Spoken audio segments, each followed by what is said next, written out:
This is the early edition, a curated weekday guide to major news and developments over the past 24 hours, curated by Kate Brannon and read by an automated voice. Published October 21st, 2025 on Just Security, an essential resource for those shaping a just and secure world. Here's today's news. U.S. Caribbean operations. Over the weekend, President Donald Trump announced he was sending 2 survivors of a U.S. strike on a suspected drug-running boat to their home countries for detention and prosecution. But on Monday, Ecuador said it had released one of the men after prosecutors said they had no evidence he committed a crime in the South American nation. The Colombian man who survived the strike and was repatriated remains hospitalized, the Associated Press reports.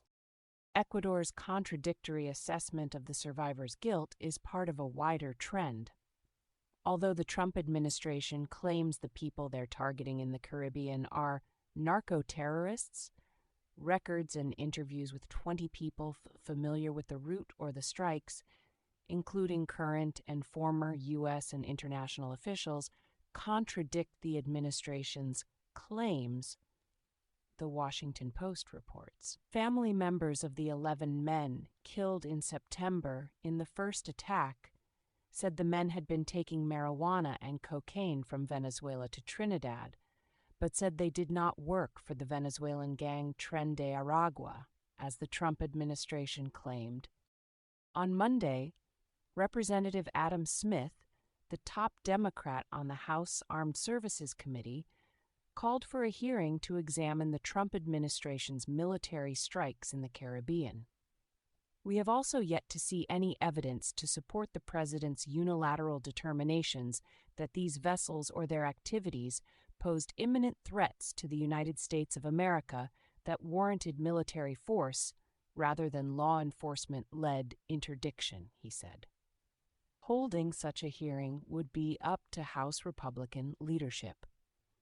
Meanwhile, House Speaker Mike Johnson has kept the House in recess during the 3-week government shutdown. Eric Schmidt reports for the New York Times.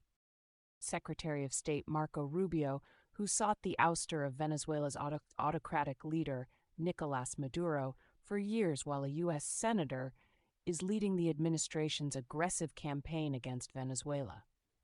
In his unusual double role as Trump's top diplomat and national security advisor, Rubio has been able to execute quickly on policies he has been advocating for over a decade. Lara Seligman, Vera Bergengruen, and Kajal Vyas report for the Wall Street Journal. Israel-Hamas war ceasefire. The White House has deployed its top aides to Israel in an effort to preserve the fragile ceasefire deal brokered between Israel and Hamas. Vice President J.D. Vance is joining U.S. envoy Steve Witkoff and the president's son-in-law Jared Kushner on the ground today, Neri Zilber and Abigail Hauslohner report for the Financial Times. The high-level visits come as American officials are increasingly concerned that Benjamin Netanyahu, the Israeli prime minister, could dismantle the U.S. brokered agreement. Katie Rogers and Luke Broadwater report for the New York Times. Meanwhile, countries are skittish about contributing troops to an international security force that would be tasked with maintaining peace in Gaza. Diplomats and other officials from several countries who are familiar with the situation say there has been little progress on when the force might be assembled because of confusion over the force's mission, which appears to be the most serious stumbling block. The New York Times reports. With the ceasefire in effect, the Gaza Humanitarian Foundation, the much-criticized aid group run by U.S. security contractors and backed by Israel, has suspended its operations in Gaza, Netan Odenheimer, Adam Razgon, and David M. Halbfinger report for the New York Times. On Monday, Hamas handed over a body that it says is a hostage. There has been anger in Israel that Hamas has not returned all deceased hostages. Before Monday, Hamas had handed over all 20 living hostages and 12 out of 28 deceased hostages under the first phase of a U.S. brokered ceasefire deal that began on the 10th of October. Mallory Monch reports for the BBC. Russia-Ukraine war. Ukraine and its European allies put out a statement this morning, calling for negotiations to end the war with Russia with the current line of contact as the starting point of negotiations. The statement was signed by Ukrainian President Volodymyr Zelensky, the leaders of 9 countries including France, the United Kingdom, Germany, and Italy, and European Commission President Ursula von der Leyen. It comes after Trump urged Zelensky to surrender the entire Donbas region to Vladimir Putin, although he later endorsed a freeze of the current front lines. Josephine Cumbo reports for the Financial Times. Other global developments. Japan elected its first female prime minister, Sanae Takaichi, described by the Washington Post as a firebrand nationalist and security hawk. Takaichi will face her biggest test yet as she deals with fresh uncertainty about Japan's military and economic alliance with the United States. She is expected to meet next week in Tokyo with Mr. Trump, who has rattled Japanese officials with tariffs and suggestions that the country should pay more for the presence of American troops in the region. Javier C. Hernandez reports for the New York Times. British defense officials are investigating a possible cyber attack in which Russian-linked hackers stole sensitive military documents and posted them on the dark web. The documents contain details of 8 bases in the country, including 2 used by the U.S. military. Philip Walter Wellman reports for Stars and Stripes.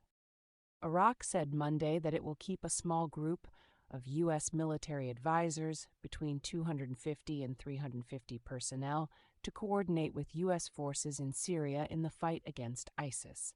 Qasim Abdul-Zahra reports for the Associated Press. U.S. Foreign Affairs. Trump and Australian Prime Minister Anthony Albanese signed a pact on Monday that would boost investment in Australia's rare earths and critical minerals in an effort to counter China's outsized role in the market. China currently controls about 70% of rare earths mining and 90% of the processing of the materials, which are found in everything from defense equipment to computer chips and cars, Natalie Sherman reports for BBC News. On Monday, the bank Goldman Sachs flagged mounting risks to global supply chains of rare earths and other critical minerals, Reuters reports. Meanwhile, the 2 leaders touted the deal at the White House on Monday, but it is unclear how concrete the agreement is or how soon mineral supply to the United States could be ramped up. Zolan Kano-Youngs reports for the New York Times. U.S. domestic developments. Republican senators are saying they will oppose Trump's nominee to lead the Office of Special Counsel after Politico reported on the candidate's racist text messages. Paul Ingrassia told fellow Republicans in a group chat that the Martin Luther King Jr. holiday should be tossed into the 7th circle of hell and that he has a Nazi streak, Daniel Lippman reports for Politico. On Monday, Senate Majority Leader John Thune said he hopes the White House withdraws the nomination. Haley Fuchs reports for Politico. Colleges and universities have largely rejected the White House's offer to obtain more federal funding in exchange for aligning their institutions with the Trump administration's priorities. The University of Arizona rejected the Trump administration's compact on Monday, joining Brown University, Dartmouth College, MIT, the University of Pennsylvania, the University of Southern California, and the University of Virginia. Alan Blinder reports for the New York Times. Vanderbilt University did not reject the proposal outright, but made clear it had reservations. Only the University of Texas suggested it might sign the compact, but it had not given a formal response by October 20th, the White House's deadline for signing.